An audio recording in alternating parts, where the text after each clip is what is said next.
So this is the MIT 150th Oral History Project, and with William J. Mitchell. And let me talk a little bit ask about the early years. Tell me where you were born and what it was like growing up in Melbourne. Well, I didn't grow up in Melbourne. I was born way up in the middle of nowhere in Australia, in an area called the Wimmera, which actually Mark Twain visited and left a description saying it was basically the flattest, brownest, most miserable place on the face of the earth that he could possibly imagine.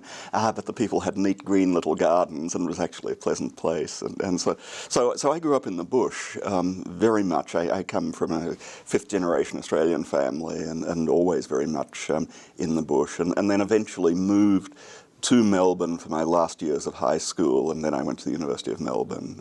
I was fortunate to go to the University of Melbourne.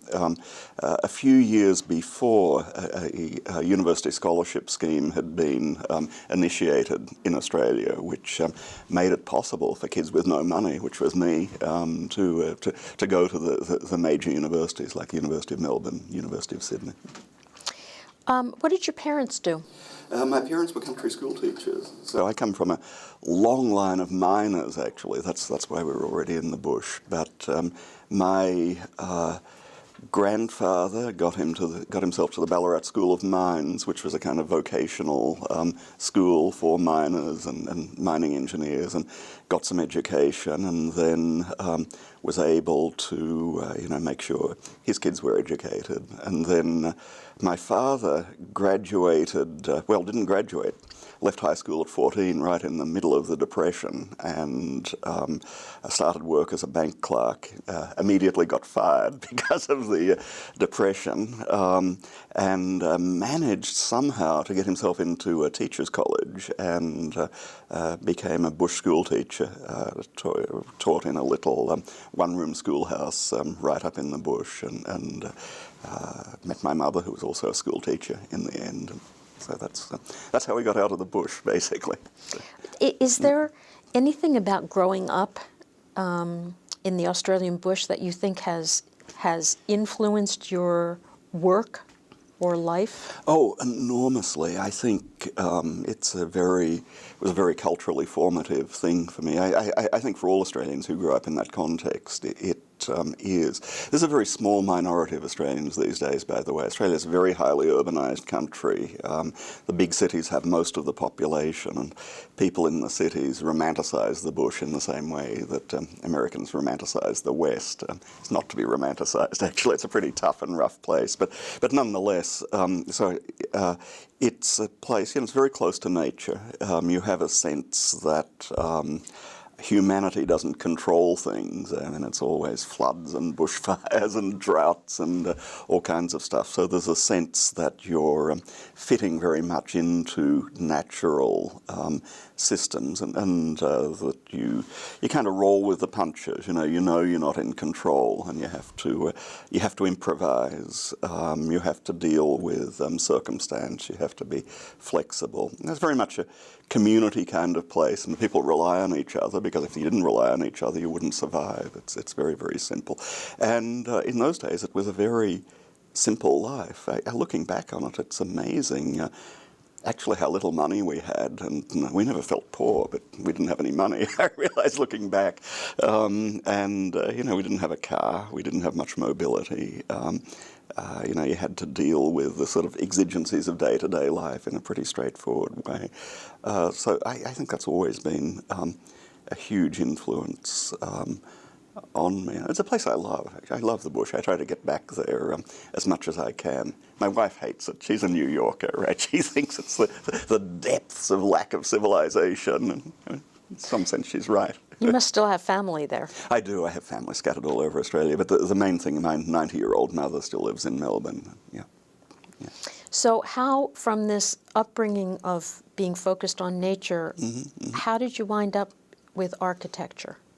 Well, probably from some influence from my family. They were mining engineers, and some of them, and they built things. Well, they at least dug holes in the ground. I mean, they were interested in physical things. I think the kind of bush influence of improvising and problem solving, which is really what architecture is all about. And, for me, getting to the university, getting to the University of Melbourne was an enormous liberation. Again, where I grew up, not a highly intellectual place, as you can imagine. There's a long tradition of people being actually enormously interested in literature and reading at every opportunity, and that was part of the culture. But very little opportunity for developing any kind of deep cultural interest, any kind of deep intellectual interest. But getting to the university, as I said, was an enormous liberation. Suddenly there was this place where you could pursue things that were interesting to you. There were all kinds of amazing and interesting people around to talk to. There was a tremendous sense of intellectual freedom and indeed rebellion. This was Australia, and it was the 60s, right? And you can imagine all of this. The thing that just fascinated me, and I'm not totally sure why, was architecture. It was absolutely architecture. So it started at the University of Melbourne. That's when you really... Fundamentally, yes. I mean, I'd always been interested in sort of combinations of technology and the arts, which architecture really is sort of quintessentially of all of at least the traditional professions. Architecture is a field that, requires you to be a technical problem solver. It also requires you to be an artist, and that's what I'd always pursued, and architecture gave the opportunity to do this. The other thing about the University of Melbourne in those days was, it was a period of intense migration into Melbourne from all over the world, and the university, as I said, had opened up because of scholarship schemes and this sort of thing. So architecture school was a kind of hotspot of people of different nationalities, different cultural backgrounds from all corners of the world, and it gave a sense of global engagement, of a kind of intellectual and cultural vitality. It just seemed the place to be. Whether or not that was going to be your profession, it seemed to be the hotspot, really. And then, so how did you go about deciding what to do for graduate school at Yale and Cambridge? So the way I thought about graduate school is I realized pretty clearly that in order to pursue the interests I was developing, I needed to get out of Melbourne. It's a fairly isolated city at the sort of end of the world, basically, and a small economy, so opportunities are limited, particularly to pursue very specialised areas, and that's the way it was then. That's the way it still is today to a certain extent. I mean, this is one of the problems of small economies and small countries, is that they export their intellectuals fundamentally. And we benefit from this at MIT, by the way, enormously. So the traditional thing for kind of ambitious Australian prospective graduate students really up until my generation was to see if you could get to Cambridge, to see if you could get to Oxford, to pursue the very traditional, go back to what used to be thought of as the mother country, right, and the traditional great universities. It seemed to me that wasn't the path, that there was much more going on in universities in North America, particularly in the US, and at that moment, the Yale School of Art and Architecture was absolutely the most exciting place you can imagine for architecture, for the visual arts, for rethinking urban planning. It mostly had to do with a very charismatic dean of the school, Charles Moore, who was a very, very great architect, wonderful, wonderful architect. And he brought in a group of extraordinary people to teach in the design studios. Bob Venturi, Denise Scott Brown, Jim Sterling, Bucky Fuller, the list goes. Louis Kahn used to show up from time to time. It was an extraordinary place. So it was clear that was the place to be. There was absolutely no question. I didn't apply anywhere else. I didn't, that's where I wanted to be. That's where I ended up. It was an extraordinary experience because it was right at the moment of the 60s, really exploding. So the Bobby Seale trial took place in New Haven. There were armoured troop carriers on street corners, the Vietnam War, the bombing of Cambodia. So it was a very, very intense moment. Literally, I was fresh off the boat. I really was. I mean, I came. One of the ways I got there was one of the scholarships I had was from P&O shipping line. So I got a passage across the Pacific on a P&O ship. This makes it seem like a very long time ago, but that's in fact. And I had the experience of just still the most romantic thing you can possibly imagine of steaming in under the Golden Gate Bridge, and that being the kind of arrival point. It's not the same now to land at LAX after a flight across the Pacific. But anyway, that was what it was like there. And then I got to know Charles Moore very well. We became very close friends. I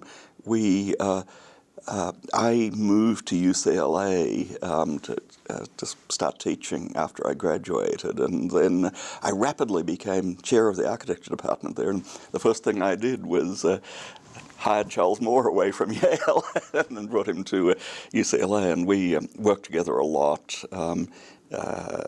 Wrote a book together along with Bill Turnbull, another great architect, and so these things change. I think great academic departments or sort of great intellectual institutions have kind of life cycle to them. They have a set of conditions, sometimes accidental, sometimes deliberate, put together by somebody who knows what they're doing, that create a kind of intellectual magic. But it's highly unstable. It doesn't last forever. And after a while, either they kind of explode and disappear, which is more or less what happened to that era at Yale. People went to a whole lot of different places, or you have to remake them, and that's one of the challenges actually in running a great academic institution, to understand that kind of dynamic and be able to deal with that sort of dynamic. So, why is it you wound up in academia? Why aren't you at some architectural firm designing buildings? Well, the reason I ended up in academia. Well, firstly, I wouldn't say really that I've ended up in academia. I mean, I've always done a combination of practice and academia, and I think in a field like architecture, that's an optimal thing to do, because getting your hands dirty, being engaged in the everyday business of dealing with cities, of making buildings, or I design a lot of other kinds of things other than buildings these days, but that's a very important part of it. So it's always been a mixture for me. But the reason I ended up in academia, there was a particular set of research issues that I thought were going to be enormously important for the future of the architectural profession and other design fields. And in the early days, you could really only pursue that on a research front in academia. I mean, that's where the facilities were. That's where you could get, a research environment. That's where you could work with graduate students. There really wasn't any way to do that sort of research in practice. And in fact, still that back and forth between research and practice is an enormously important thing. The particular field was digital technology in architecture, and what became computer-aided design, use of computer technology as a design medium to enable you to design buildings in different ways, to open up all kinds of new possibilities. This absolutely didn't exist at that point. I mean, computer technology was still very young at that point, so I was utterly convinced that was the direction for the future. it did turn out to be absolutely right, and it totally transformed the architecture profession, design fields. But in those early days, people thought it was insane.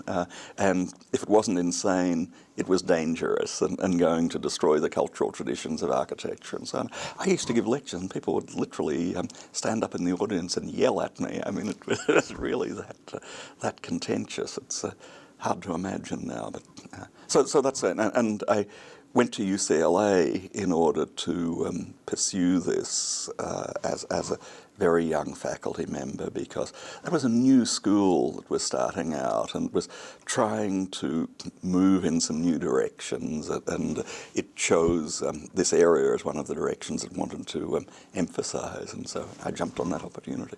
Must be the Hollywood influence somehow. Well, there is a Hollywood connection between, sort of Hollywood and computer-aided design. And UCLA, it's, I think it was, I think it must have been Nathaniel West who said UCLA is Hollywood's version of a university or vice versa, right? And I loved UCLA. It's a great place. That admixture of sort of Hollywood glamour and showbiz is actually a very important part of it, and I've always enjoyed it. But, well, let me give a little quick history of the whole field of computer-aided design and computer graphics, my little sort of 2-minute history.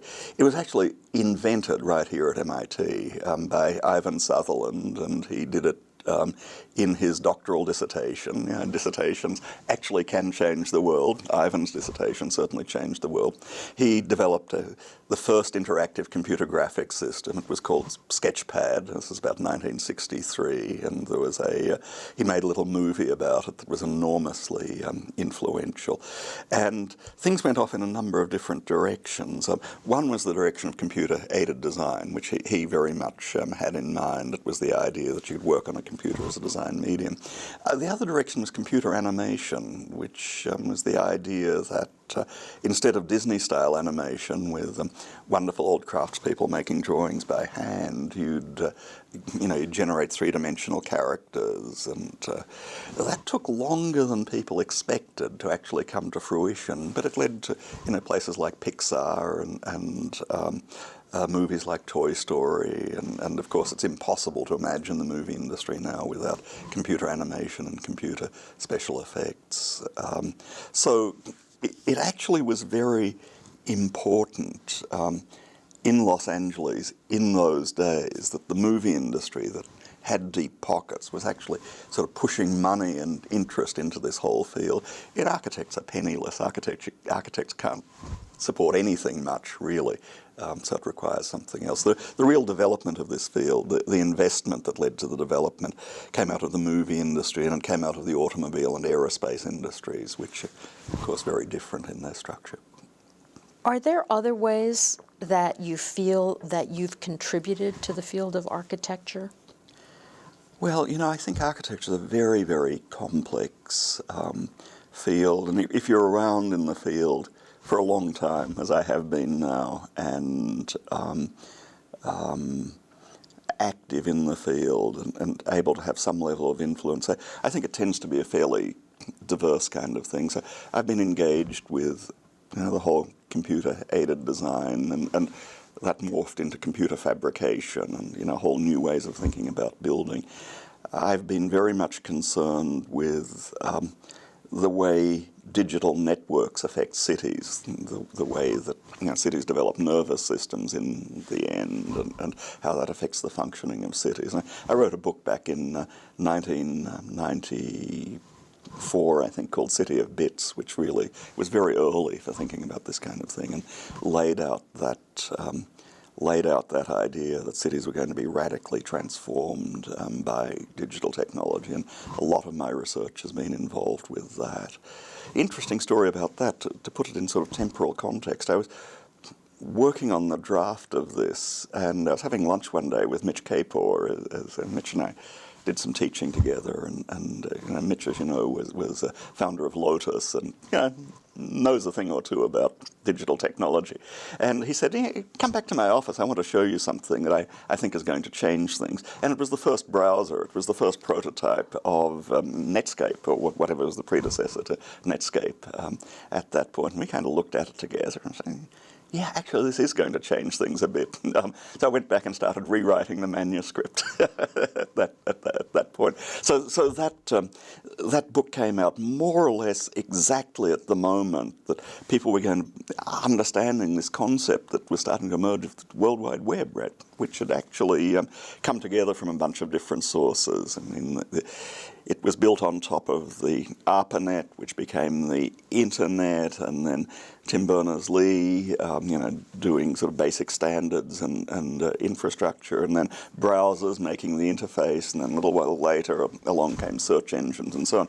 So it was one of those moments where a lot of technologies were converging, and that opened up something that I thought was very, very important and interesting to pursue. Then more recently, I've been working on other aspects of urban networks. A lot of my recent work has been dealing with mobility systems and reinventing the automobile and reinventing the way people move around cities in sort of clean, green, intelligent, sustainable ways. That turns out to be timely at this moment too. It must be interesting to sort of recognize a new direction at a moment when most people don't see it. I think one of the most important things in research, and one of the most important things if you care about technology as a social force, as a way of transforming human life, is to try and keep focused on what are the really important issues at a particular moment in time. And what that means is not only are they issues where, a big problem needs to be solved or a big improvement in human life can be made by pushing in a particular technology direction, but the timing also has to be right. So typically it means not just one technological breakthrough, but normally it means a convergence of technologies coming together that create an opportunity to respond to something that's socially and economically and culturally important at that particular moment. And you need to recognize how all the pieces can come together and how something really important can happen. And I think over and over again, we've seen this in the history of MIT, we've seen those sorts of convergences and that sort of impact. Sometimes it has to do with luck too. Sometimes you think, now I'm interested in this stuff, and wow, actually, right, the moment is right to do something about it. So let's talk a little bit about MIT. Yep. How did you wind up here? I wound up at MIT pretty much by accident. I had been teaching for a number of years at the Harvard Graduate School of Design just up the road, and I was very happy there. I had a nice chair, I had great students. It's a great institution, wonderful design school. So I wasn't unhappy. I had no intention of leaving. And then one day, completely out of the blue, Mark Wrighton, who was provost at the time, and called me up and said that the School of Architecture at MIT is searching for a dean, and would you be interested? And I said no. Right? No, I don't want to be a dean. The best job in academia is to be, a faculty member, doing research, doing design work as I was, having a good group of students, teaching the things you want to teach. Why on earth would anybody want to take on this sort of task? And I had no interest in sort of being a dean in itself struck me as actually not an interesting thing at all. But Mark was very smart, and he was right, actually, as it turns out. He said, well, look, this is a moment in the history of the school and in the history of the institute where there are going to be opportunities to do some really interesting and exciting things and really have an impact. And why don't you think about it? So I said no a couple of times, and Mark kept saying, let's keep talking about this. And eventually he convinced me, and he was absolutely right. I mean, I've never regretted it. It was a great move for me to do this. So it was a moment when the school needed some rebuilding. I mean, really needed some rebuilding. There hadn't been a lot of investment in it for a long time. And this is difficult in fields like architecture and planning, where we don't have rich alumni and all of these kinds of things. The physical conditions of the school were an absolute shambles. It was absolutely a slum. In fact, a lot of MIT was kind of a slum at that point. And so, I saw the opportunities and took it on really as I had a pretty clear sense of the things I wanted to accomplish, and that I want to do it in a finite time frame, and then I'd want to go back to being a researcher and being a designer. So that's what I did. So yeah. you were at Harvard and Yeah. UCLA. What were your first impressions of MIT when you got here?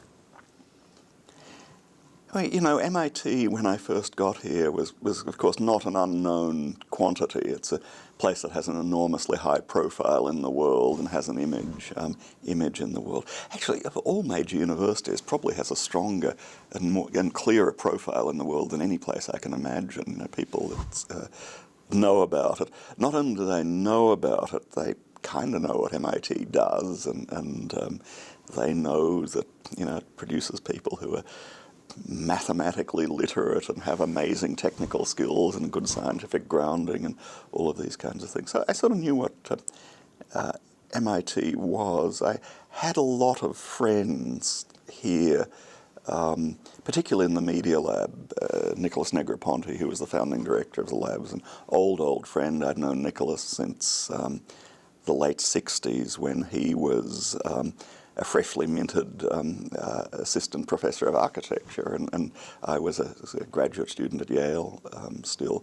Steve Benton in the Media Arts and Sciences program was a very good friend before I came anywhere near MIT, really. So that was a place that was actually very familiar. I knew the intellectual profile. I admired it intellectually enormously. I was a bit shocked when I started to really look closely at it, kind of what a physical mess it was. Right? Really, there'd been a couple of decades of building really mediocre buildings across the campus. There were a lot of things just hadn't been maintained. What's essentially a fabulous campus organisation of quadrangles and corridors and so on had just become a kind of mess of parking lots and service areas and that kind of thing. So that shocked me, that a place so extraordinary and with such a place in the world was, and in fact with such a great architectural tradition going back to people like Alvar Aalto, had allowed itself to get in such a condition. What a wonderful transition to start talking about the revitalization program that you were such a big part of. How did you come to be the advisor to Charles Vest? The whole revitalization of the campus was not something that I expected to be involved with. And I think it was not something that Chuck Vest really imagined was going to happen. Opportunities to do something like campus revitalization come in cycles. Firstly, the money has to be there, and the demand for space has to be there. So it has to be a reason to build buildings, and the kind of moment has to be right. And when I came to MIT, it was not with the explicit intention of working on the revitalization of the campus, but a couple of things started to happen. There's a little, actually very nice building over on Vassar Street now. It's called the Bill Dixon Cogeneration Plant. And after I'd been here for a year or so, the cogeneration plant was being designed and built, and somebody happened to show me a set of drawings of the building that was going to be wrapped around the cogeneration plant. Because all the money in a cogeneration plant is in the plant. It's not really in the building that wraps around it. And I looked at this and I was absolutely horrified. It was just a horrible horrible building, and it was done, I think, by the in-house architects of the engineers or something like that. I'm not even sure who did it. So I was just outraged, and I kind of threw a fit and went and talked to Chuck and went and talked to Bill Dixon, who was the executive vice president at that point, and said, we can't do things like this. I mean, we just got to do something better. And so they listened, and we went through a process of rethinking the project, bringing in Harry Ellenswag, who's a very, very good local Cambridge architect, to take over the project and do what turned out to be a little gem of a building, which is the building that eventually got built, a very transparent building on Vassar Street there that makes the plant visible and that sort of thing. And that, I think, kind of sparked an era of taking architecture much more seriously. I mean, you know, I'm sure if I hadn't just thrown a giant tantrum, basically, about this thing, you know, things would have gone on the way they had been for a while. And then opportunities started to emerge fairly soon after that. It became clear that there was going to be a lot of building on campus. That was going to be one of those moments where it could potentially be a transformative moment, because a lot of buildings were going to get built. And I talked to Chuck, and we saw very much eye to eye on this, that when you have one of these transformative moments, you want to take advantage of it. You don't want to do it in a mediocre way. It's a once-in-a-generation, once-in-a-lifetime kind of thing. So you want to do it absolutely at the highest standard possible. And I think this is a cultural responsibility of great universities anyway, to be leaders in the field of architecture, to be the leaders in the field of urbanism. I mean, if we don't, who's going to do it, right? We really need to do this. We should not think of architecture as, you know, just acquiring space, like you're ordering up office supplies. But building is a statement of who you are, and it's an expression of your values. It's a process that engages the community and becomes a kind of definition of what the community is. And we should, furthermore, we should no longer. We should no more accept mediocre architecture than we'd accept mediocre physics or mediocre mathematics. I mean, that's not part of our value system. We wouldn't do it, right? And of course, I feel the same way about architecture. So it became, really it became clear that that's the way we wanted to do things. And Chuck was terrific. Really, he asked me to take on the role of architectural advisor. I did it because I knew he was receptive and very smart and would, take good advice. MIT has traditionally not had this role. Pietro Beluschi, who was one of my predecessors, great predecessor long ago, did play the role of architectural advisor for a while. Traditionally, the campus has not had an architectural advisor. And doesn't have one now, incidentally. So, yeah. Now, why do you think that an institution that has a school of architecture would not pay that much attention to it in their own backyard? Well, it's easier and less trouble just to do commodity buildings in the simplest and most straightforward way possible, just to, not take any risks, not put a huge amount of effort into the process, delegate it to as a kind of service task or a kind of administrative task, just to supply the space that a campus needs. Large institutions like this are fundamentally risk averse, and building is a risky business. There is no way out of this. It's a risky business. It's easier if you don't try to innovate, if you don't take any risks, if you don't have very high cultural aspirations, right? So that's the default condition, and most institutions are like that. That's why most university campuses are architecturally mediocre, right? And so it's just the default condition. Do you think here, in particular, the influence of science and technology caused people to sort of think of building as more of a functional task? There's no contradiction between being functional and doing great architecture. in fact, on the contrary, the more deeply and carefully you think about function and engage people who really know about the uses of building in the process, the better the architecture is going to be. But I think a lot of people at MIT just don't think about architecture. I mean, it's not like they're hostile or Philistine or anything, but it's just not in the core of their interest. So it's a place that I think does need to have architectural culture really vigorously represented, and does need leadership. I found people around MIT actually enormously responsive to high architectural ambitions, to sophisticated thinking about architecture. You have to lead them into it. It's a place that responds to argument, it responds to evidence, it responds to, certainly has high standards. So if you kind of lay out the issues to people, you build up a lot of support, I think. But you have to do that. It's absolutely crucial. So some schools, if they were going to do a big revitalization, spend a lot of money, would look to have a sort of similarity to the buildings that were built. And MIT took a much more creative approach. Can you tell me a little about how that criteria was developed? Well, if you look at the history of campus design in the United States, it basically begins with Thomas Jefferson. And Thomas Jefferson was a great architect.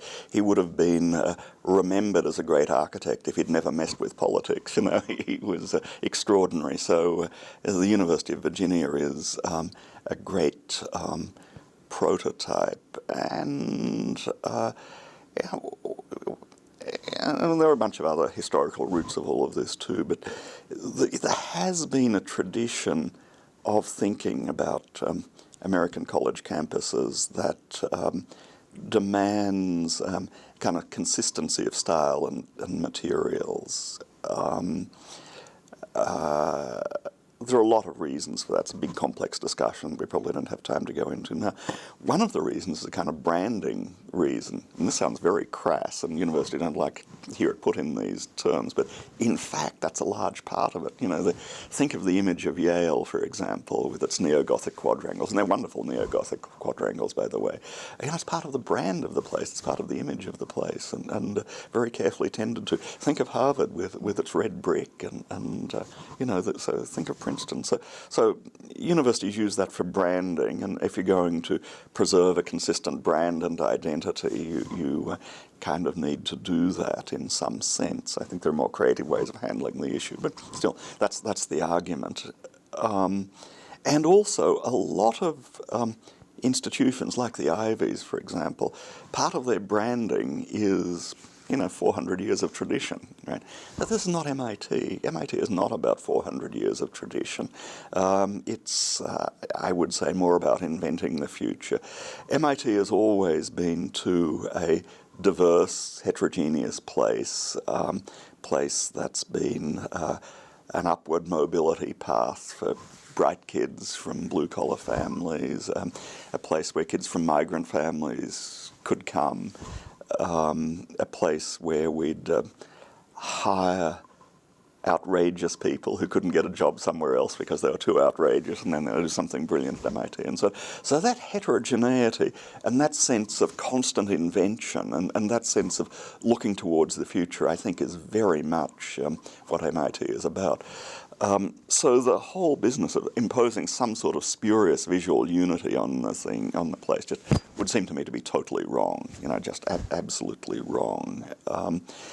Also, just from a pragmatic point of view, needs change, technologies change, ways of building change. So it's awfully difficult to stuff 21st century functions into Renaissance or medieval forms. You can do it if you're clever, but it's it's a kind of strange mishmash that you don't necessarily want to engage.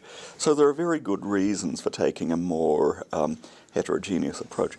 A cultural reason, too, is that cities are not unified things.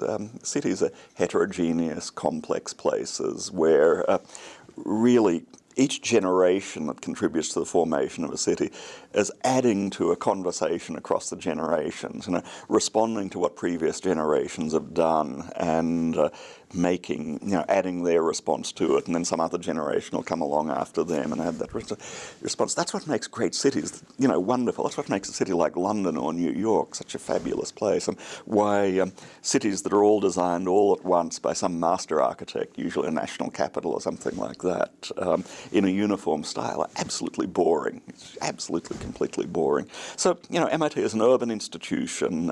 It's part of the city, and I've always felt it ought to have the heterogeneity and complexity and that sense of an ongoing, vital, experimental, questioning, critical sort of dialogue or discourse across the generations. That seems to me the right way to do it. And this idea of a kind of spurious, intellectually vacuous unity imposed on things is, I just think, completely wrong.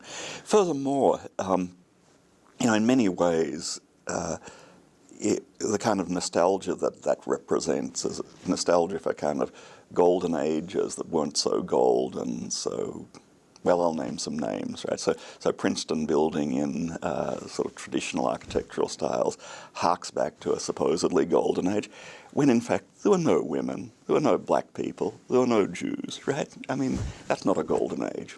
So. They're pretty buildings to look at, though. Well, I like Gothic architecture. I have absolutely nothing against the great Gothic campuses. Yale is an absolute masterpiece. The University of Chicago is an absolute masterpiece. They were done by great architects who knew what they were doing, and in fact were doing something new when they did it, right? What had been done on those campuses before that, well, there wasn't anything at the University of Chicago, but before that, they were adding their generational intervention into the whole process, and in many ways it made sense at that point. Right? But, it was, to me, it's one of the only ways in this country to bring a little bit of a European feel. There aren't many places where you can get that sort of ancient feel. Yeah, I think the strength of American universities is not, in fact, in harking back to Europe. Universities have long tradition, and tradition is important, but what's always been important in American universities, in fact, is intellectual reinvention, taking a new path, making it new. And so I think I don't regard sort of nostalgia for Europe as a particularly important thing to pursue.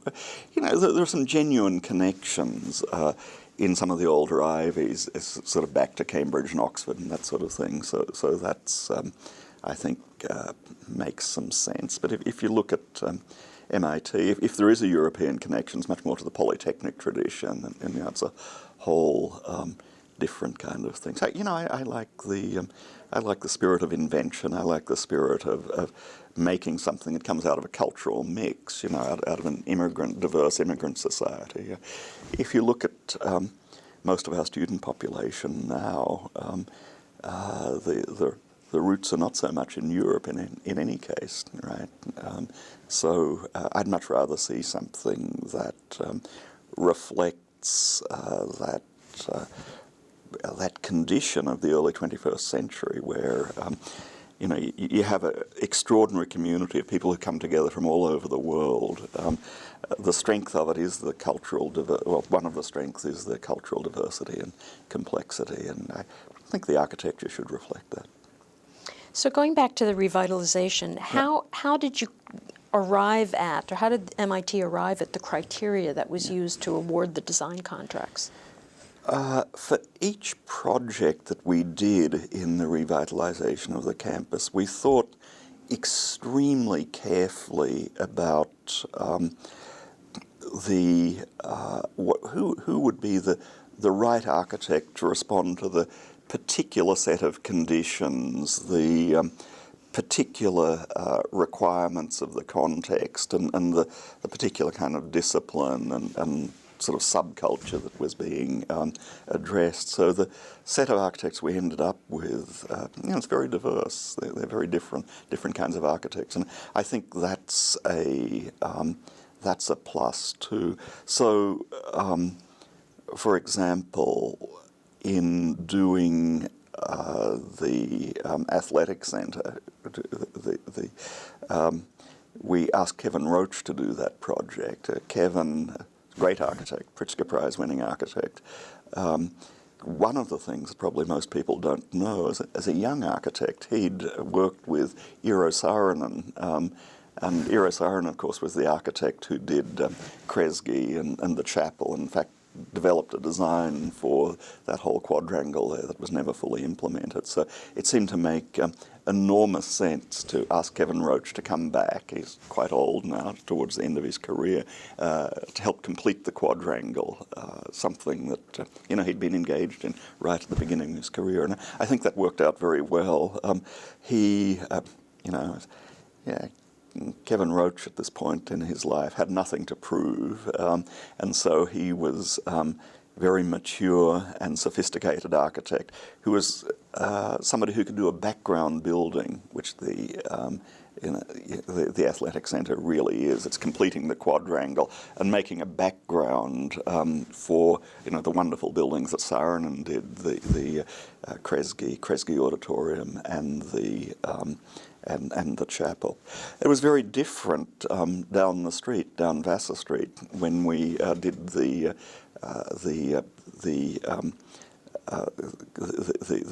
new residential building that Steve Hall ended up doing. Simmons Hall? Simmons Hall. Simmons, firstly, is a piece of urban pioneering. And we were opening up an area along the edge of Vassar Street that had been an old, decayed industrial area. So it was important there to have somebody who could, in a very tough way, unsentimental, tough way with a lot of urban understanding, could make a building in that kind of context and start to effectively put a stake in the ground and say, this is now becoming part of MIT. It's no longer this old industrial area, but part of the residential life of MIT. That requires a particular kind of talent and particular kind of architectural orientation. Steve Hall, I think, did a masterpiece. He did a sort of wonderful thing in doing that. We were also very interested in making a challenging building that raised critical questions about what does it really mean to live as part of a university community. You don't want to build a motel, right? I mean, it's being part of a university community is a particular kind of commitment about your life. It requires you to think about who you are and how you want to live and that kind of thing. So I knew that Steve was an architect who had that kind of critical view of things and would make something challenging and powerful in that kind of way. So we went with him on that. And it's the same kind of story. I can go through them with the other buildings. I actually want to ask you about the other buildings because it's interesting to have a little bit of a story of how the building or how it came about or why it's unique to the university. So what about the Brain and Cognitive Sciences building? The Brain and Cognitive Sciences building it's a building done by Charles Correa, who is an alum, by the way, of MIT, and he's probably the greatest and best-known architect in India.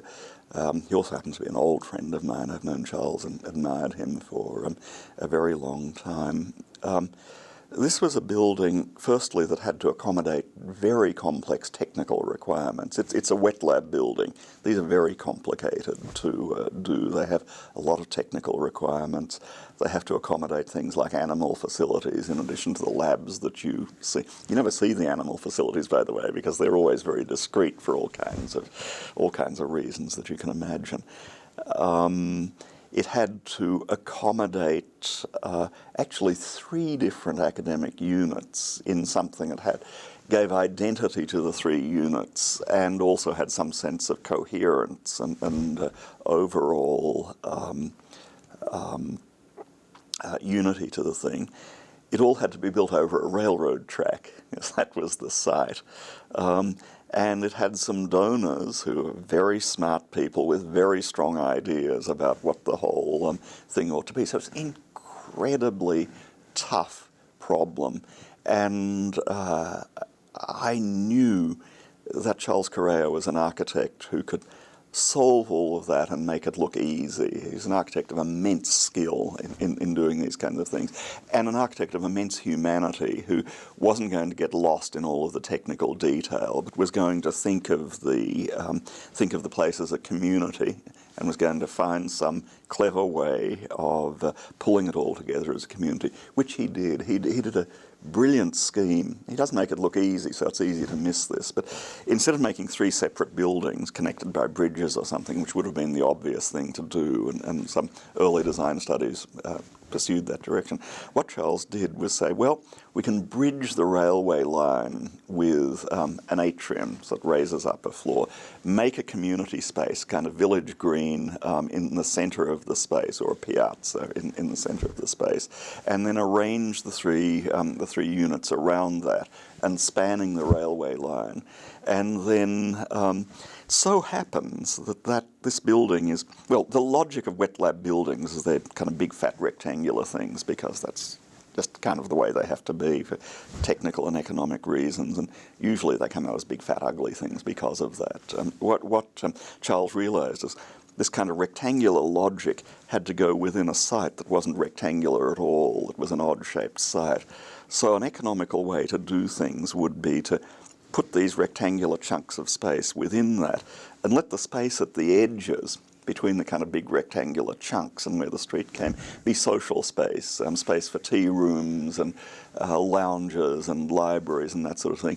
And that would also break down the scale of what in fact is a massive building, so that it would fit into its context in a way that really made a lot of sense.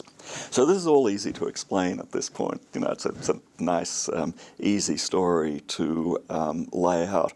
In fact, it was a brilliant synthesis, and takes a master architect to do something like that and make it all look easy, and did achieve all of those goals, I think, very, very powerfully. It also had to deal with one other thing. It was being built across the street from a Frank Gehry building, right? So, you know, Frank Gehry is, in some ways, exactly the opposite kind of architect to Charles Correa.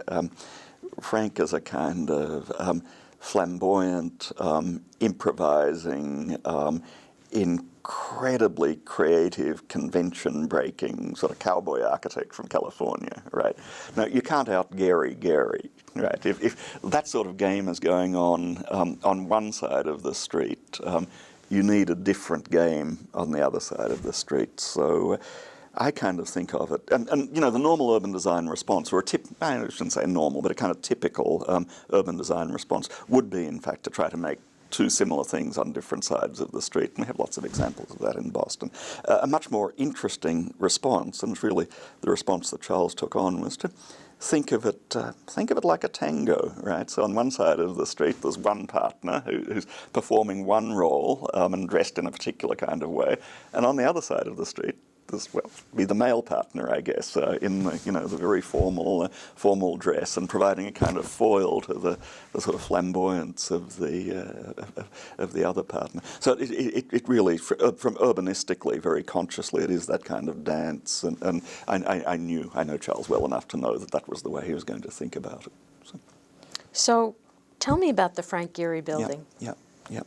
Well, the Gehry building, so it's interesting that the Gehry building is known as the Gehry building, and Frank has become such a kind of international superstar as an architect that his buildings get referred to as the Gehry building, right, instead of something else. Again, Frank Gehry as an architect I've known just about forever. Sometime the late 60s or early 70s I first got to know him, and he's an architect who has always been intensely admired by the avant-garde. I mean, if you for decades, if you asked young architects who they really admired, it'd be Frank, an incredibly charismatic, inventive figure who's gone through a lot of different phases in his career, opened up a lot of interesting ideas, and so there's real inventiveness to him that's enormously important. And then, strangely enough, completely unexpectedly to him, and I think to everybody else who knows him, sort of late in his life became this kind of international superstar that the general public knew about. It happened because of one building. He built the Bilbao Guggenheim, and that generated enormous fame and made him into a kind of rock star at the, in his mid-70s. It's not everybody who gets to be a rock star at that age, basically. Anyway, that's Frank. The thing that's always distinguished his work has been a sort of critical inventiveness of taking on a problem and not accepting the standard solutions, not accepting the received wisdom, but always being prepared to say, okay, let's step back and examine the assumptions underlying this. Let's think critically about this.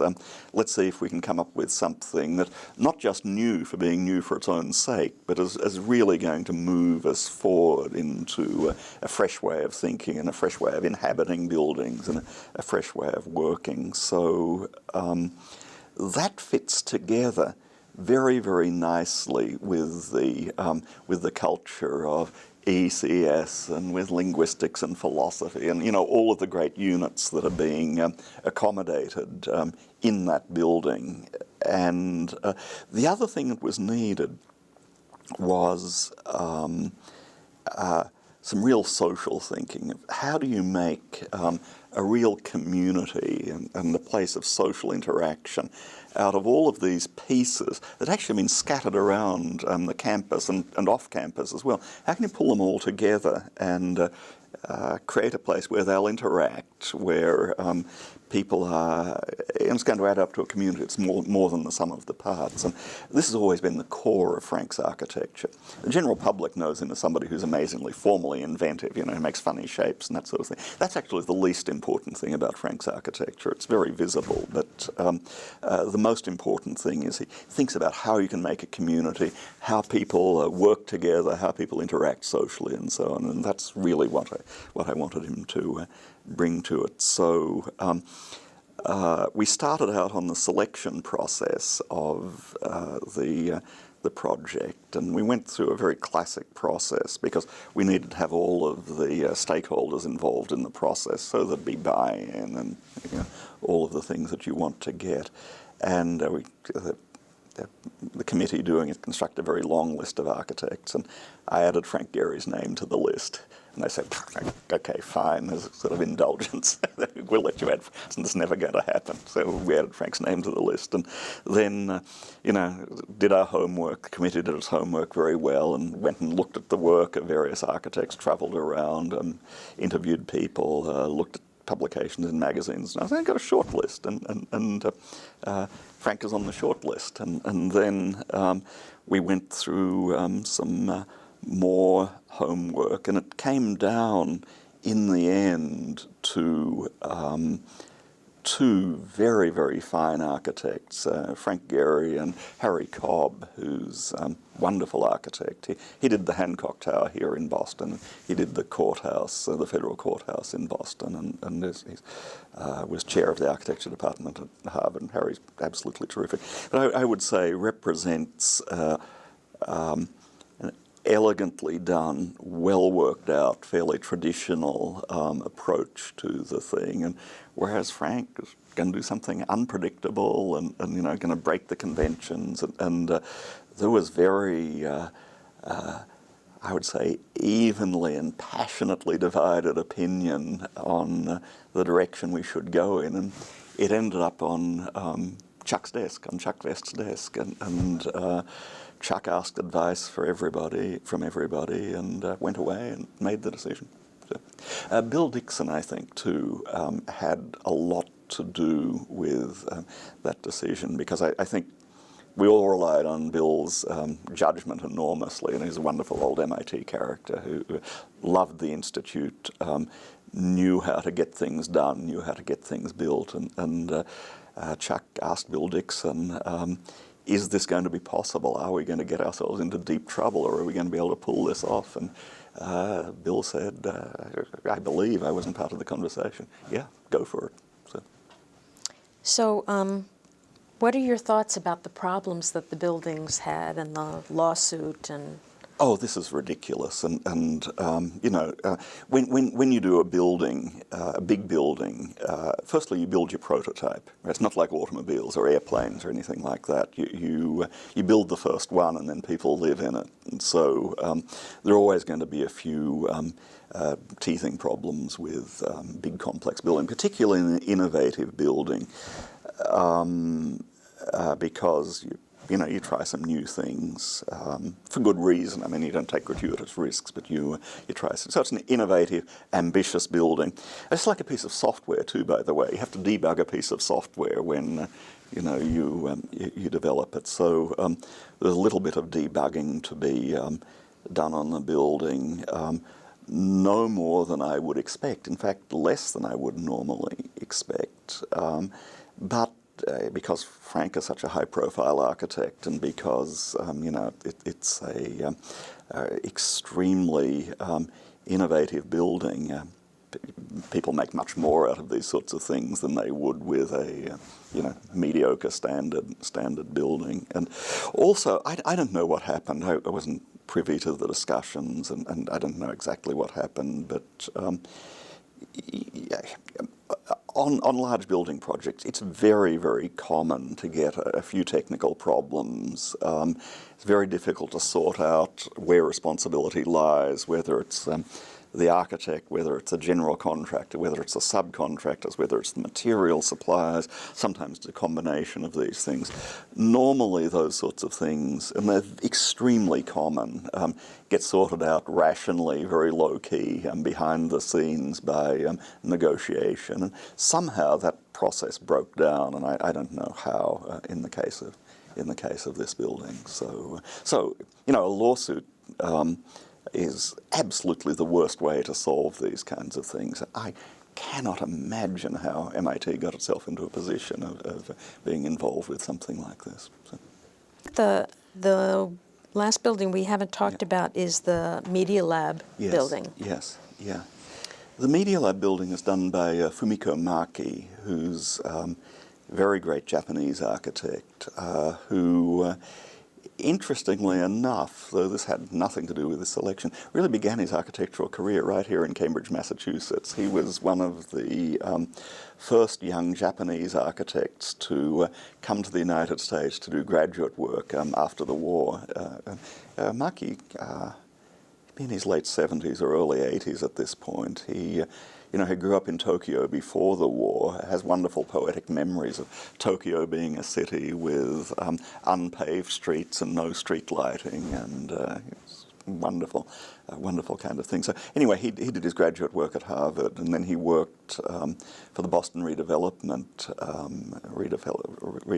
Agency for some time. So he knows this place very well, and it's part of his sort of personal and intellectual and cultural formation. But anyway, he's an architect who's done an immense amount of work around the world. He's been very prolific.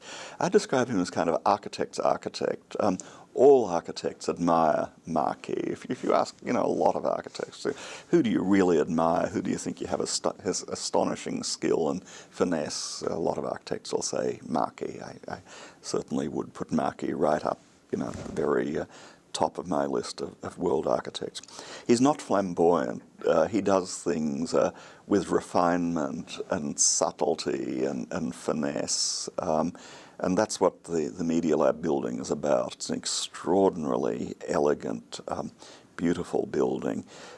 He does something that people haven't seen yet, but they will when the building opens. He tends to do buildings that are quiet and elegant on the outside, like a good Italian suit, let's say, then explode with space on the inside, with all sorts of things happening in section and light coming in amazing ways. And so you enter these buildings, and it's a sudden revelation. And it has to do with a kind of attitude towards urbanism that says you don't want to scream and shout in the street. This is the way I think Maki would put it, but you want to be discreet and quiet in the street, and then when you move into your own space, then you can move into a different mode. So I knew from the beginning that we initiated that project. And Nicholas Negroponte and I did initiate that project. I was Dean of the School of Architecture and Planning at that point. Nicholas was Director of the Media Lab, and we decided we needed to do a new building. So we initiated the project, started the fundraising, convinced people at MIT that the building should go ahead and so on. And I knew from the beginning we wanted Maki on this one. So there wasn't a selection process like on all of the other projects. I just said, we want Maki.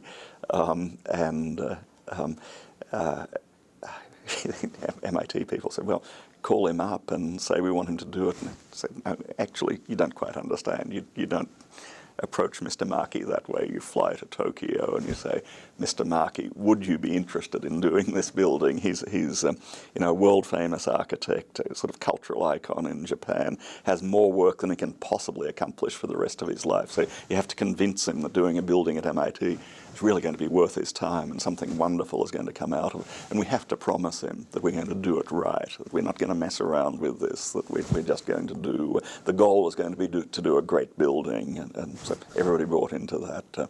Maki, also somebody I've known for a very long time, was delighted to do the project. And when I asked him to do it, he went and found a little drawing and showed it to me and said, when I was a graduate student, I was invited to a fancy party in the penthouse on top of the apartment buildings on Memorial Drive there, right next to the Media Lab building.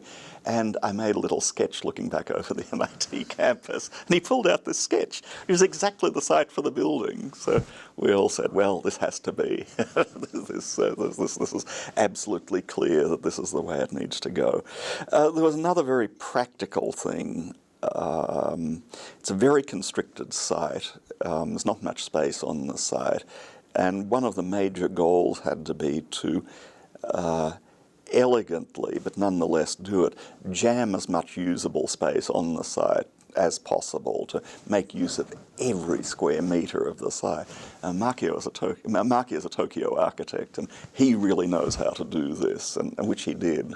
It absolutely uses the site to its maximum capacity.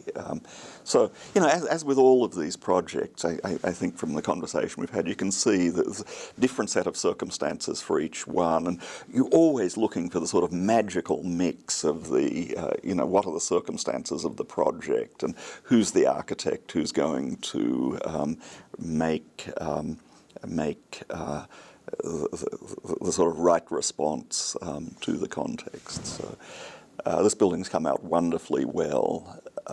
I was worried about whether we could get it built right because Maki designs things like they're going to be built like a Lexus, and the American construction industry tends to build things like a Chevy Nova, right? So there's a significant difference, and I had a great deal of worry about whether, in fact, the American construction industry was going to be able to realize Maki's vision. But also, this building is part of the School of Architecture and Planning, and I really felt very strongly that it needed to represent very high standards and high aspirations in detailing and construction and all of these sorts of things. So, of all of the schools, I really felt we needed a building that sort of raised the bar. And I must say, so far, and it's mostly built now, the contractor has done a great job. It looks terrific. So when you think about when you first got here Yep. and sort of the architectural Yep. look Yep. and condition Yep. at MIT, and Yep. now with all of these, all Yep. of the buildings related to the Yep. revitalization, Yeah. what difference do you think it's made to MIT? I think the new building's made an enormous difference to MIT. Firstly, just at sort of basic level of improving the quality of everyday life for a very large number of people on campus, which is really the bottom line. I mean, the bottom line is not to build architectural monuments or to express the ego of great architects or something like this. The bottom line, always in architecture, but particularly in this context, is how can you improve people's daily lives? How can you make their working conditions better? How can you make their living conditions better? So we've built a huge volume of of new buildings, and I think we can certainly claim to have done that. Not just in the obvious ways, but in some less obvious ways too. I'll tell a little anecdote to illustrate this. One of the things in the Stater Centre that's an important feature is a childcare centre. Now, this is a social innovation.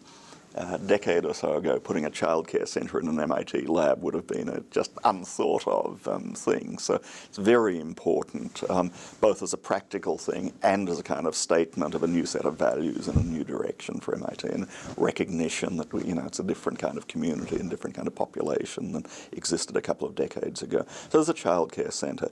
That changes the atmosphere of the student street at Stater, because you see little kids running up and down there, right? You don't see them elsewhere at MIT, and it makes it a much more humane, interesting kind of place. One day when I was walking into Stater, just after it had been in operation for a little while, Jay Kaiser, a prominent member of the linguistics department, sort of came and grabbed me on the shoulder. And I thought, here's one of these terrifying members of the linguistics department going to complain about something. And Jay said, when I look out my window now, I see children playing, and that's changed my life, right? And fantastic. I mean, what could be better than that? So it's not just accommodating people, but also changing the way they think about their daily lives and the opportunities and the experiences of their daily lives. So we've done that. I think also it has been important to sort of represent the spirit of architectural innovation and critical exploration about new possibilities of architecture. And I think that has changed the image of MIT out in the world. It had got to the point where it was not thought of as anything like a centre of architectural innovation, even though there were some great things in the past. But, it's certainly, I think we gave a lead to other campuses who've become much more adventurous. We showed it could be done, and that it didn't all explode in flames if you did something like this. So a lot of other campuses have become much more adventurous. And I think we've made an urban contribution too, and this is very important. A campus is not an isolated monastic institution. Maybe it was a few hundred years ago, but it's not now. It's part of the city. It needs to make a contribution to the urban fabric, and I think we've succeeded in doing that. So I think a lot of things have been accomplished by doing these buildings. So when you think about the other buildings Yep. at MIT, and Yep. some of them, Yep. got like IM Pei, Yep. and Yep. then you've got some real more functional Yep. kinds of Yep. structures Yep. around. Yep. What do you want to see in the future for architecture here? What I'd like to see in the future in architecture at MIT is a continuation of what I think has been a great tradition at MIT, sometimes interrupted, but fundamentally a great tradition. The initial buildings by Wells Bosworth are fabulous buildings, and the great old, the old main complex are just terrific, strong, wonderful, innovative buildings of their time.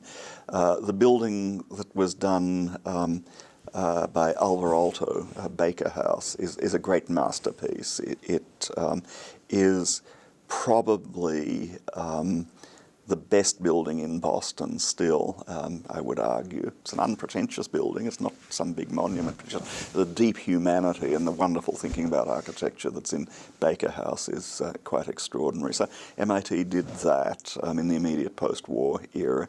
MIT did the Saarinen buildings a little bit later than that. So there's been a long tradition of innovative, adventurous architecture, and I'd like to see MIT continue that tradition, and the tradition of this kind of heterogeneous, continually inventive and challenging kind of discourse across the generations, I think, is the way we ought to think about it. And I certainly hope we don't slip back into what I've described as the default condition of just doing fairly mediocre buildings because it's easy and less trouble and less difficulty. I would say, by the way, that it's not correct to describe some of the less good buildings as functional. They're not functional, in fact. Bad architecture is not functional. Horrible double-loaded corridor environments with kind of crummy spaces off them, not good working environments, not good socially. These are not buildings that are easy to maintain. They're not sustainable. I mean, they're just bad buildings. They're not functional. So the idea that somehow doing things at absolutely minimal first cost and doing repetitive, clunky buildings as functional, I think is absolutely wrong. What's functional is to really care about people and the way they live their lives, be really sensitive about responding to what they really need personally and socially in their everyday daily lives, to be sustainable, to build buildings that can be maintained over the long term without falling apart and without excess energy cost and so on, to respond responsibly to urban context. These are the things that are really functional. Cut-rate, mediocre buildings are not functional. I'd like to go back to to talk a little bit about the School of Architecture and Planning. What contribution do you think that school makes to the university? The School of Architecture and Urban Planning is a unique institution in the world, nationally and within MIT. It was the first School of Architecture, or the first architecture program in the United States. So it has a long tradition of being at the core of architectural discourse and architectural education in the United States. So it has played that role from the very beginning and continues to play that role. So that's important. Architecture is a fundamental discipline. It's not just a profession, it's a humanistic discipline. If you go back to, for example, Roman times and the great Roman Latin author on architecture, Vitruvius, he defines it as a humanistic discipline. In the Renaissance, people like Alberti and Palladio defined it as a humanistic discipline, and I still believe it's that. So it's an interesting combination. On the one hand, there's a technical and technological foundation to architecture, and at the same time, it's a profession. I mean, we prepare people for professional practice. And it's a humanistic discipline in the same sense that history is a humanistic discipline, literature is a humanistic discipline.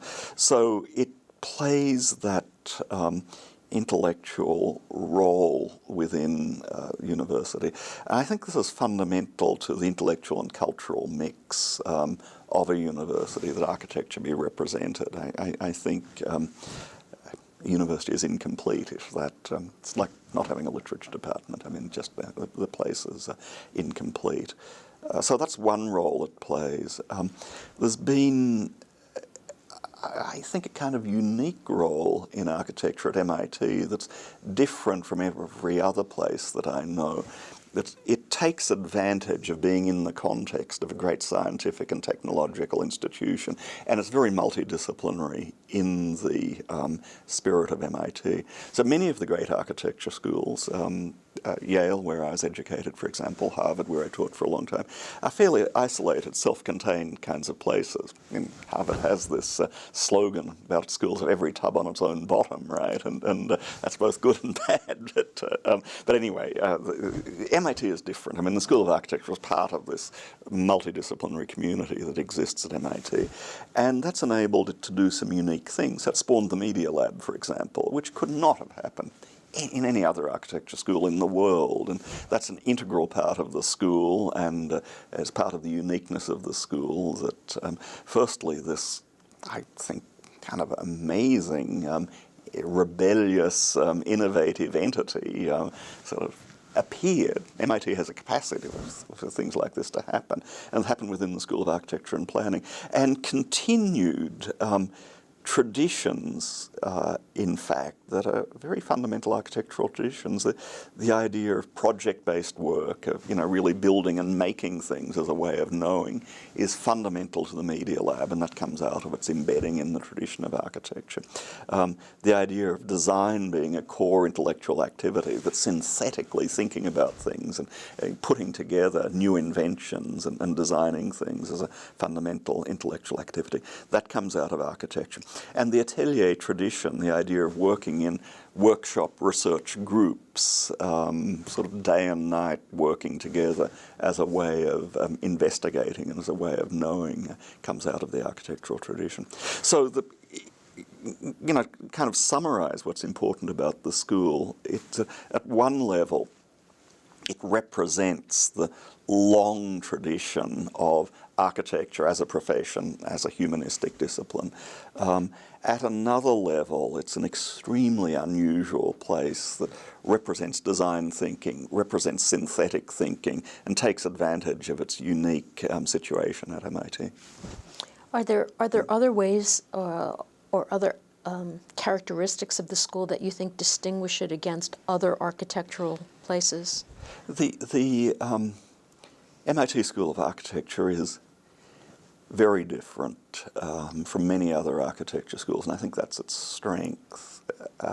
Firstly, I should say, I think the way to do something like an architecture school is to take advantage of the particular opportunities and also deal with the particular constraints of a particular context. Right? So there are many different models for doing great architecture schools, and one of the wonderful things about the American university system is there are a lot of universities, and there's room for a lot of diversity, and this is a tremendous strength that it can instantiate a lot of different models. So, Yale, for example, is a small, intense, design studio-oriented place that has always been a hotspot of bringing in whoever the kind of hottest practitioners right now as the core of their teaching. That's what they do well.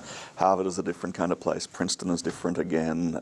Berkeley and UCLA out on the West Coast are different again. The real strengths that MIT has really derive from its embedding in a research university, a major research university that has enormous strength in science and technology, and where the boundaries among disciplines are very low. And one of the great strengths of MIT in general always is the possibility of quickly making new intersections and new cross-disciplinary connections and inventing new fields, which the Media Lab represented, by the way, in inventing the whole business of digital technology. Any other contributions you feel you want to mention from the time that you were Dean of Architecture and Planning? If I think of the time I spent as Dean, I think a number of things. We rebuilt the place physically, so there's a sense of identity and sort of coherence about the physical places of the school. And part of that's in the main complex here around the Dome, which has been the traditional location. So design studios are located there, and that had been a real mess. We built up the Media Lab both as an institution and, finally getting the building built so that the physical facilities. That's an absolutely unique thing, and I'm very proud of the work we did in building the Media Lab over more than a decade. I think extremely important thing.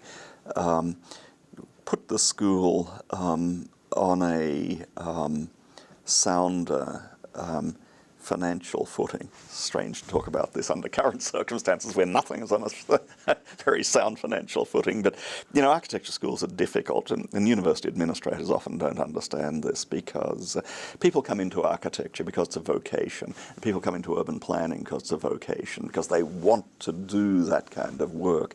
They're both very difficult fields to advance in. They're both fields where you never make any money. Even the most prominent architects don't make a lot of money. So we don't have rich alumni. We don't have corporations that spring out of what we do. The Media Lab, of course, is different, but you know, in the traditional elements of a school like this. So it's difficult to you know, to make them work financially. They're very expensive. Presidents and provosts always tell me this, and of course they're right. What can you do? This is the nature of the thing. We hand make architects one by one, right, in the design studio, labor-intensive kind of thing. There's no other way to do it well that I've ever seen. So, you know, it's both expensive and it's difficult to raise money. So I think we did actually a very good job of navigating through the financial issues without letting them dominate the intellectual issues, which is, you know, really what we're all about. And then you have to run a business in order to keep the doors of an institution open, but running the business isn't the point. The intellectual work and the learning and the research, of course, are the point. And I think the other thing that we did intellectually over the time that I was dean was really moved the school, and again I'm talking about the architecture part here, into a leadership position in the field of digital technology. And really MIT is very firmly recognized as the place that, you know, has the best graduate students, has a very strong research group. This is the place where you come if you want to learn about and do research in digital technology and architecture. So, you know, like all of these things, it's the kind of bunch of practical things that deans have to do to keep the doors open, and these are absolutely essential.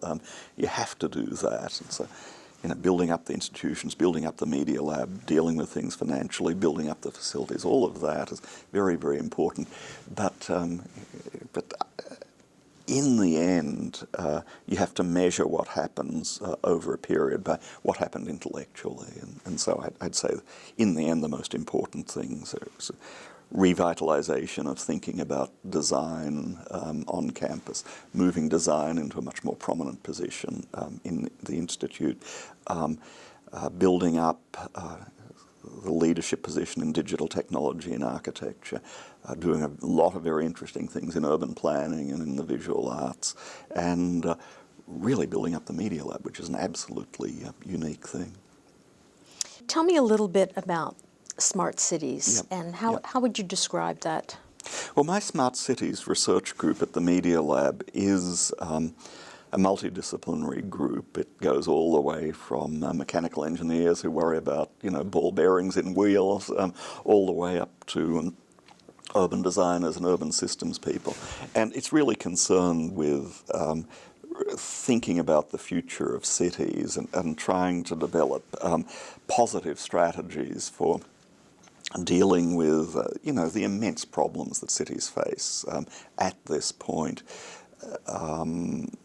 and in particular bringing innovative thinking about new technology to thinking about the future of cities. There are a lot of different fronts that we operate on.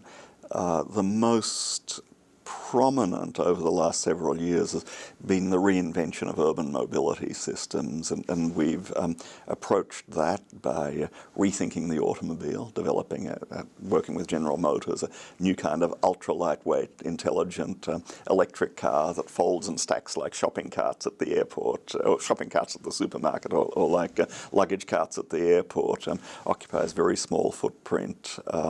This had a huge amount of attention. We're very excited about that. And we've done some other lightweight vehicles too. A lightweight scooter for Sanyang Corporation, also folds, electric. A new kind of bicycle wheel, a human electric hybrid bicycle wheel called the Green Wheel, and so on. So we've done a lot of that kind of work, and we do it very much in the spirit that I've described of, you know, build the prototypes, experiment, design, really to be very concrete about it. At another dimension, at another level, we have been very much concerned with, for example, what I call mobility on demand systems, which is systems where you place stacks of vehicles around the city and when you want to go somewhere, you walk up to a stack of vehicles, swipe a credit card, pick up a vehicle, drive it to where you want to go, and just drop it off at another stack. And so How they're doing bikes in Paris now. yeah, I mean, we were doing it before the bikes in Paris, but and people used to think we were crazy, and now we have an existence proof. I mean, there are now 30,000 of these bikes on the streets of Paris, and it's a very, very successful system. It can be much more sophisticated than the Paris bike system, and that's really what we're aiming for. And we're aiming to do it with electric vehicles and so on. So there's a lot, when you come right down to the nitty-gritty details of this, there's a lot of mathematical modeling and software behind how you make something like this work, and there's a lot of thinking about how the economics of mobility work and all of these kinds of things. So those are the sorts of things we deal with in the Smart Cities group, and we do it by working in very close collaboration with industry. I think we bring a lot of new ideas to the table, but we respect enormously the domain knowledge that our industrial partners bring to the table. So, you know, GM has built a few cars, right? And they have enormous domain knowledge, and they have, I think, frankly, it's a pretty dysfunctional organization these days, but they have brilliant people within it who we respect enormously and work very closely with. Sanyang Corporation knows a whole lot about building and marketing scooters and so on. So we work very closely with our industrial partners. As I said before, we take a very much multidisciplinary approach, going all the way from the mechanical engineering and low-level electronics of how we actually make the vehicles work, to the high-level urban systems and economic view of these things and new kinds of business models and so on. And it's very multi-generational in the spirit of the Media Lab. So, you know, there are a couple of old-timers like me, there are postdocs, there are advanced graduate students, and of course there are undergraduates. There are undergraduate Europes who we make enormous use of and who are absolutely brilliant and full of energy and can solve any kind of problem you can possibly throw at them, and who don't know what's impossible, so they just go and do it. Right? It's amazing. You get a little older and a bit more cynical. You do know what's impossible. That's probably a disadvantage. They don't know what's impossible, so sometimes they actually pull off the impossible, which is wonderful. So, and it's very much an atelier kind of operation too, very much in the style of, I think, is a great strength of the Media Lab, and pretty much unique within MIT, by the way, that you have this multidisciplinary, multi-generational atelier. People work together on projects together. Huge amount of peer-to-peer learning within the group. I mean, much more peer-to-peer learning than formal instruction from me. Very much a sense that everybody is everybody else's responsibility. So if there's something we need to know about for one of the projects we're working on, we take it as the responsibility of one member of the group to go out and learn something about that, and then bring it back into the group and educate the other members of the group. So we think of design being very closely connected to fast learning. One of the principal skills of a designer is to be able to go into a situation where you're pretty much completely ignorant and very, very quickly learn about the situation. Because most interesting problems, in fact, require that sort of stepping across disciplinary boundaries and comfort zones and all sorts of things. So that's the kind of style we have. I wonder if we could step back a little bit, about 10 years. Yep. When you first became chair of the Council on Educational Technology. Oh, yes, right. Remember that? Yes, yes. How would you describe the sort of state of technology at MIT at the time? The Council on Educational Technology was an interesting watershed moment at MIT.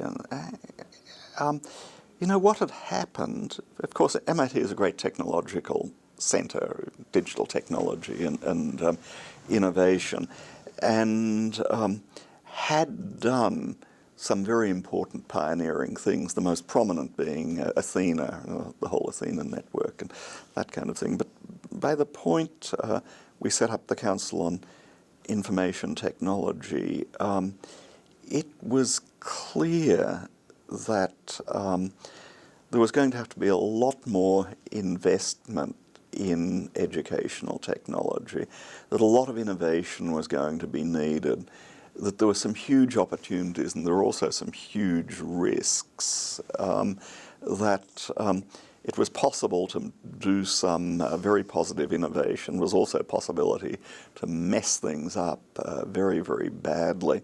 So we pulled together a group, again, very much an interdisciplinary group from across the campus with some very, very smart and interesting people on the group to really kind of brainstorm through what might be some of the opportunities, some of the difficulties, some of the possible directions for the future.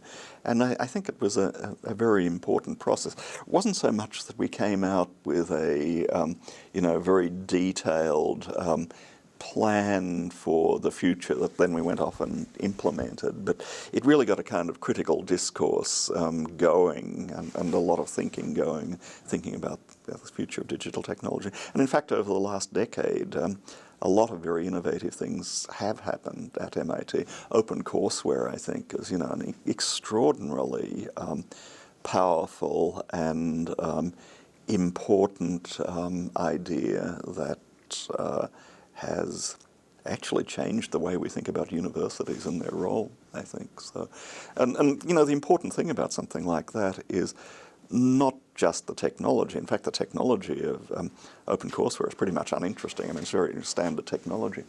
But the kind of social thinking and the kind of thinking about education and learning and how you build communities, how you build global communities is very much part of that.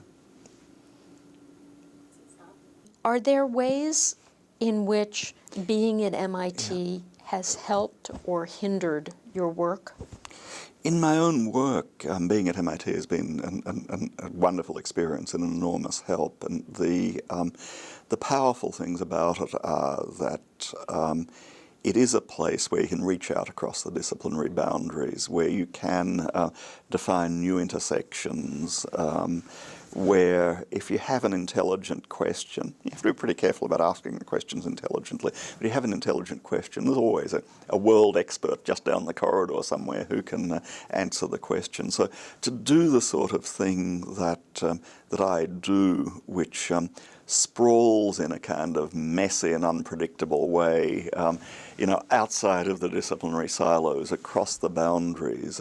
MIT is an absolutely terrific place. And then the quality of the students is so enormous, the quality of both the graduate students and the undergraduate students, that if you operate in the way that I do, which is, building an atelier team, a research group, and working on challenging projects, that is the sort of enormous advantage we have at MIT, and something that I couldn't imagine replicating in anywhere else. So just being able to build the sort of team that you can build. I mean, there are great students actually everywhere, and certainly at other great universities there are great students. But the thing you can do here that I think is unique, you can assume they can all do the math, right?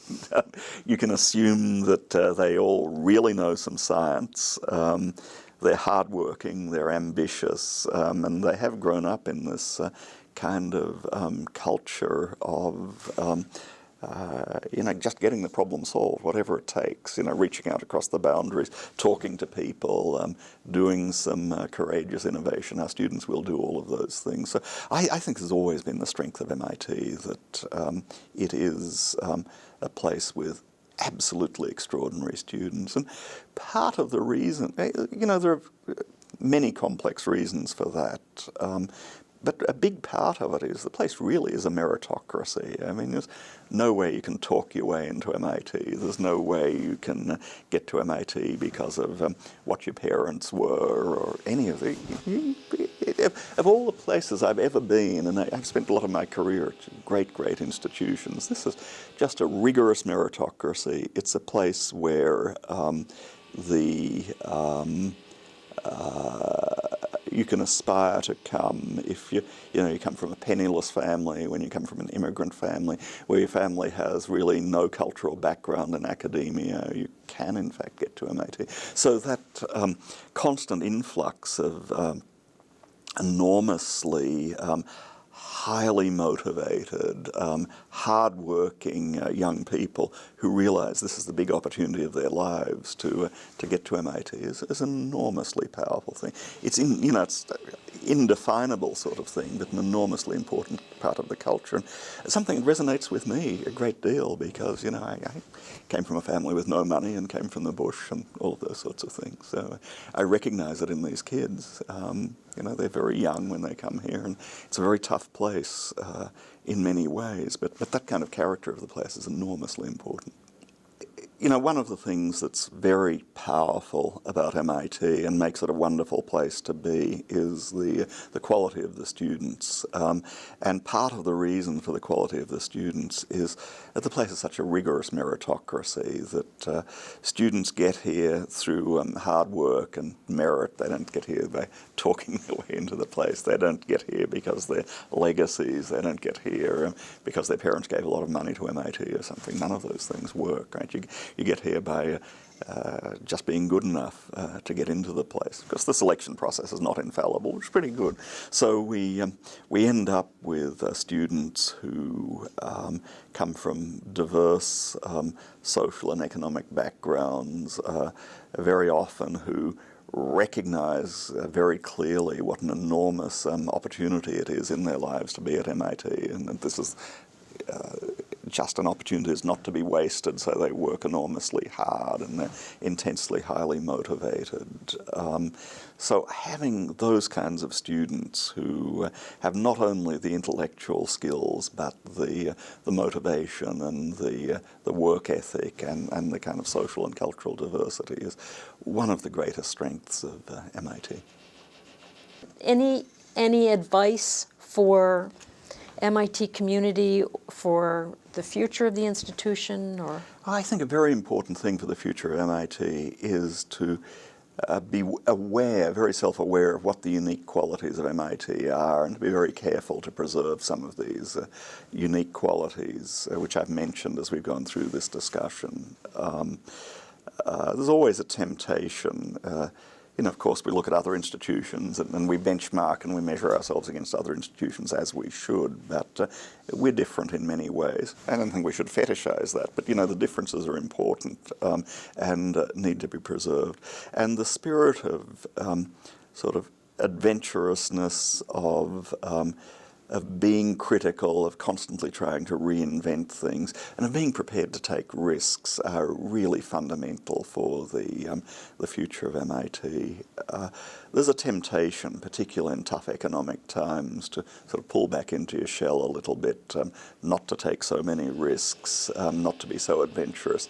But that spirit of adventure has always been at the core of MIT, and that's what MIT needs for the future.